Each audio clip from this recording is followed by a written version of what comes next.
Okay, let's unpack this.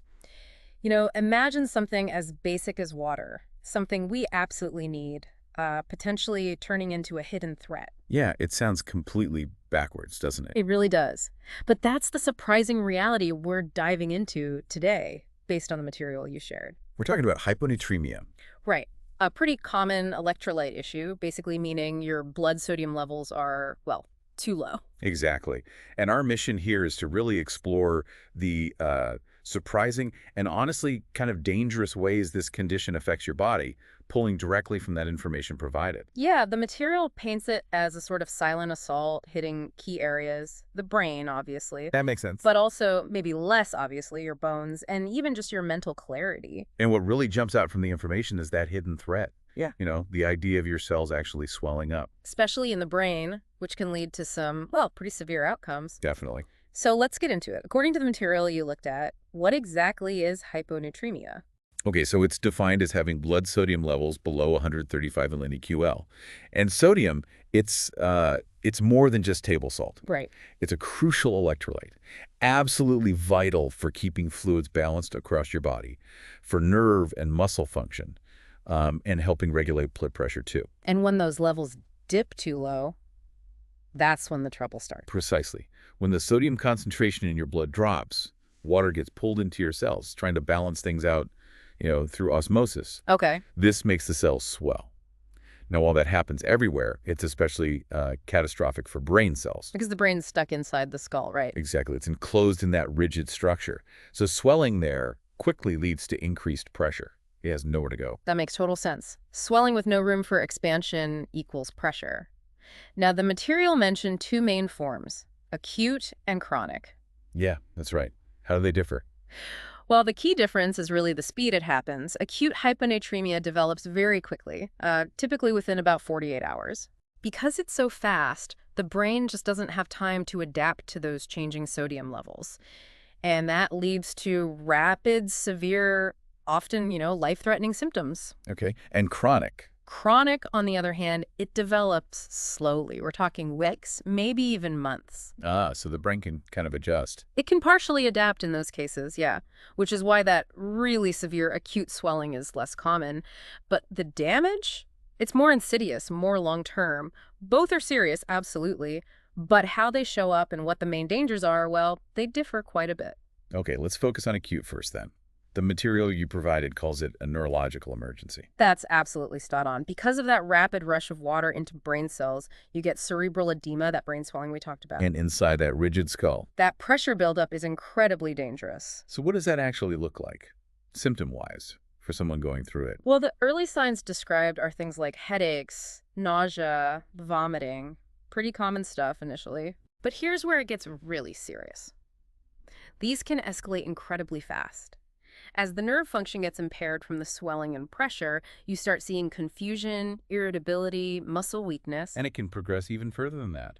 Unfortunately, yes. If that swelling isn't dealt with fast, that increased pressure can trigger seizures. The material specifically mentions severe tonic-clonic episodes, where the person loses consciousness. Wow.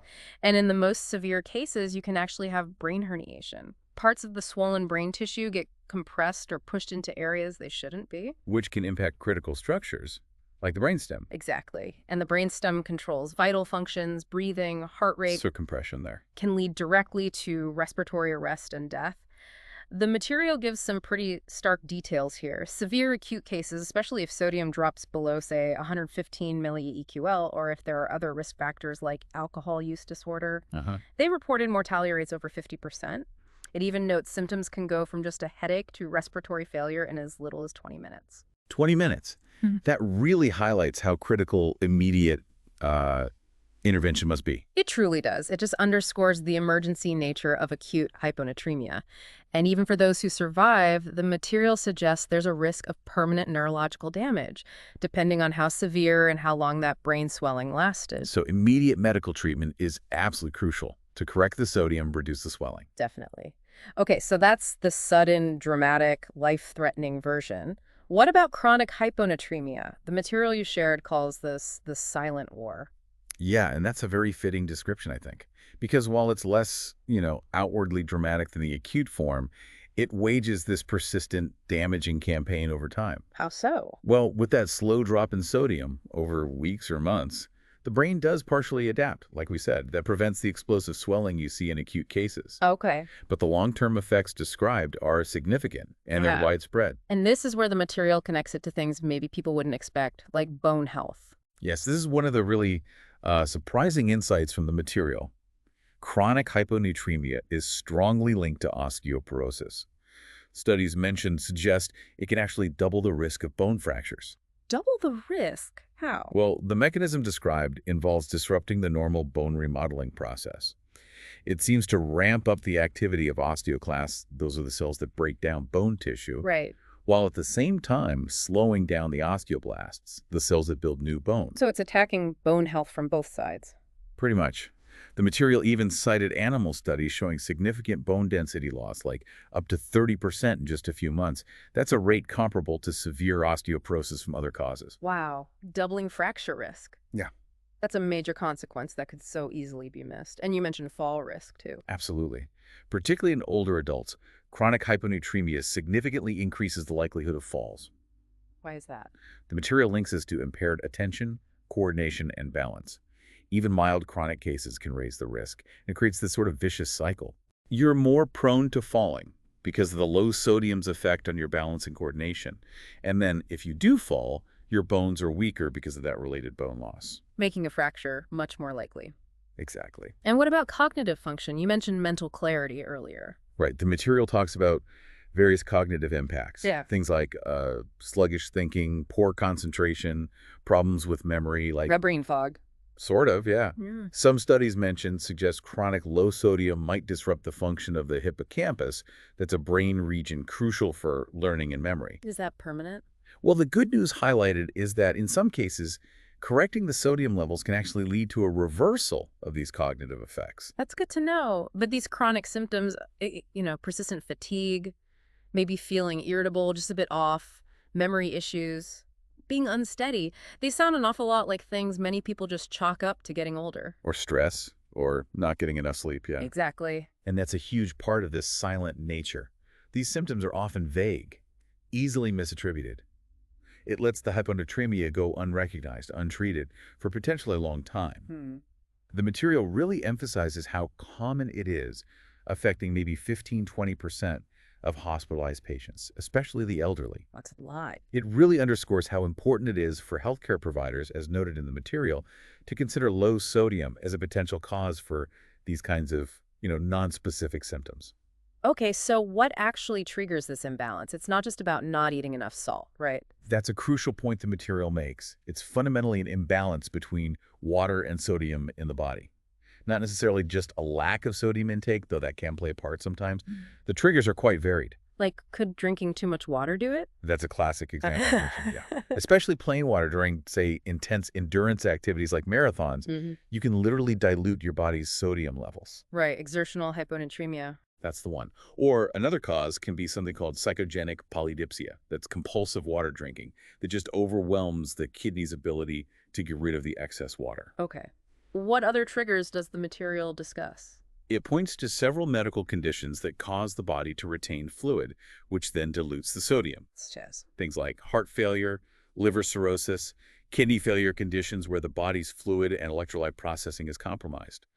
It also mentions SIADH, Which stands for? Syndrome of Inappropriate Antidiuretic Hormone Secretion.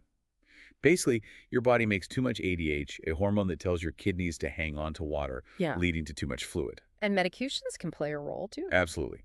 A whole range of medications are identified as increasing the risk. Like what? The material lists thiazide diuretics. They affect how the kidneys handle sodium. Also SSRIs, a type of antidepressant, which can sometimes influence ADH levels. Right. And interestingly, it also includes MDMA, or ecstasy. Really? Ecstasy? How? Apparently, it not only increases thirst, but also stimulates ADH release. So, kind of a double whammy there. That is surprising. Any other causes mentioned? Oh, yeah. Severe vomiting or diarrhea can definitely throw off sodium balance through fluid and electrolyte loss. Endocrine conditions, too, like Addison's disease or hypothyroidism. Even getting certain IV fluids in the hospital, specifically hypotonic fluids, the ones lower in solutes than your blood, can contribute.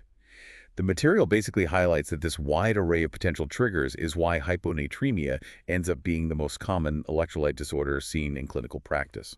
Okay, so taking all this in from the material, what does this mean for someone listening right now? How can we be aware or maybe defend ourselves against this stealthy attack, as the information describes it? Awareness really seems to be the key defense, based on what the material emphasizes. It urges being vigilant for symptoms that could signal low sodium. Especially if you're in a high-risk group.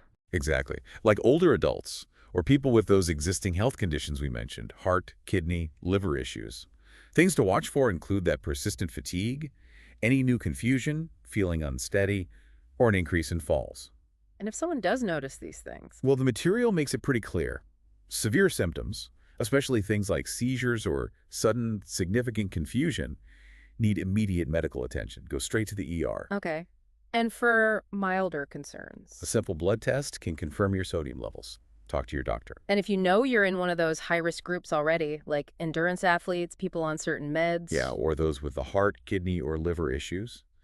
The material specifically suggests these individuals should proactively discuss the risks of hyponatremia with their doctor. Makes sense. Often, simple adjustments can help, maybe modifying fluid intake, potentially changing medications if possible, or just better managing the underlying medical condition. These can help prevent or correct the imbalance. Okay, let's try to quickly recap the core insights from all this material you shared. Sure.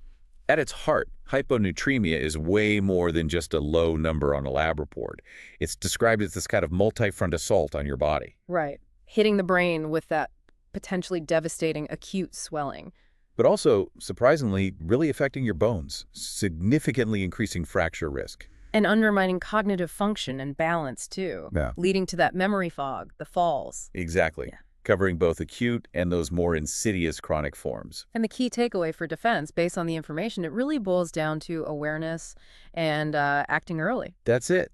Recognizing the symptoms, even the subtle chronic ones, and understanding the risk factors seems crucial. Yeah, the material really highlights just how common this condition is and how easily its effects, particularly the chronic ones, can just be missed or blamed on something else entirely. Recognizing it early is presented as the absolute best way to stop it from silently undermining your long-term health. So, what does this all mean for you, the listener, right now? Maybe take a moment to consider your own potential risk factors.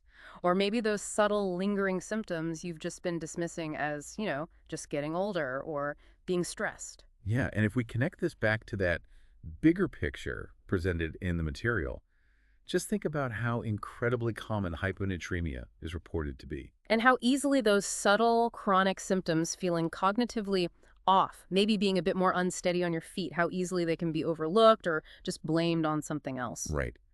The information makes it clear that low sodium often isn't even on people's radar as a potential culprit for those feelings. Which raises a really important question to think about. Just how many people might be silently living with the effects of chronic hyponatremia? Effects ranging from that brain fog to increased fall risk, weaker bones. Simply because the real underlying cause, the low sodium, isn't being identified. What signals might our bodies be sending us that maybe we're routinely overlooking, based on what we've just discussed?